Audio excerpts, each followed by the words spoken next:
Assalamualaikum warahmatullahi wabarakatuh.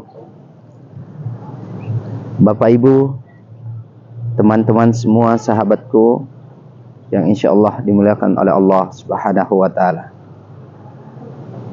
Ada sebuah kisah yang sangat luar biasa dan memberikan inspirasi bagi kita. Apa itu? Dikisahkan ada sebuah pesantren yang ingin melakukan penamatan terhadap santri-santrinya. Maka santri diberikan ujian munakasah tahap demi tahap, dan seluruh santri lulus melalui tahapan tes atau tahapan munakasah.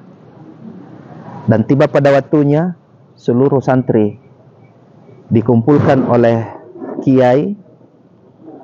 Kemudian sang kiai memberikan tugas akhir selaku penentu untuk kelulusannya. Apa tugasnya? Yaitu santri diperintahkan untuk keluar dari lingkungan pesantren dan mencari makhluk yang paling buruk dari dirinya. Maka santri semua gembira bahwa ini adalah tugas yang sangat ringan dan sangat mudah baginya. Maka santri keluar mencari makhluk yang paling buruk daripada dirinya. Ada yang menemukan seekor anjing yang kudisan, yang buruk rupa. Maka santri mencatat inilah makhluk yang paling buruk. Di antara santri yang lain ada yang mendapatkan kucing yang sangat lusuh dan paling jelek. Maka dia catat dirinya, dia catat bahwa inilah makhluk yang paling buruk. Hingga semua santri berhasil membuat catatan makhluk-makhluk yang paling buruk yang ia dapatkan. Namun yang menarik perhatian, ada satu santri pulang dengan tangan kosong tanpa ada catatan satupun. Ketika ia ditanya oleh sang kiai, "Kenapa kamu tidak ada makhluk yang engkau dapatkan sebagai makhluk yang paling buruk daripada dirimu?" Apa jawaban santri tersebut? "Wahai kiai, wahai gurunda, sebenarnya banyak makhluk yang saya temukan dalam perjalanan saya menjalani tugas ini. Setiap saya mendapatkan makhluk, saya katakan bahwa ini adalah makhluk yang paling buruk daripada diri saya. Namun di dalam hati saya berbisik, wah, belum tentu makhluk ini yang paling buruk. Boleh jadi makhluk ini bersikir kepada Allah dan dia lebih mulia di sisi Allah daripada saya." Akhirnya saya tidak catat, kiai. Begitu banyak binatang, bahkan orang, manusia-manusia lain yang saya ketemu. Namun setiap aku mau mencatat bahwa dia lebih buruk daripada saya, ternyata hati kecil saya berkata, bukan, justru dirimu yang lebih buruk.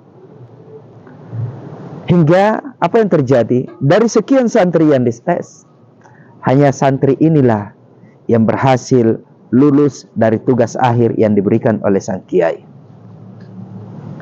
Bapak Ibu sekalian yang insya Allah dimuliakan oleh Allah, apa hikmah dari balik cerita singkat ini?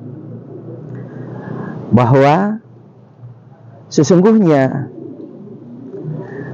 diri kitalah yang lebih buruk daripada orang lain. Itulah sebabnya Allah Subhanahu wa Ta'ala berfirman dalam surah Al-Isra ayat 14. "Iqra' kitabak kafa binafsika yauma 'alaika hasiba." Bacalah kitabmu, bacalah dirimu, dan cukuplah dirimu sebagai penghisap terhadap dirimu, terhadap apa yang kamu lakukan, terhadap apa yang ada di dalam diri. Nah, kalau kita menilik dari firman Allah Subhanahu wa Ta'ala Al-Isra ayat 14 ini, maka seorang yang akan selamat di hadapan Allah adalah mereka yang senantiasa memperhatikan dirinya sendiri, mengoreksi dirinya, mengintrospeksi dirinya. Tidak pernah merasa dirinya lebih baik daripada orang lain.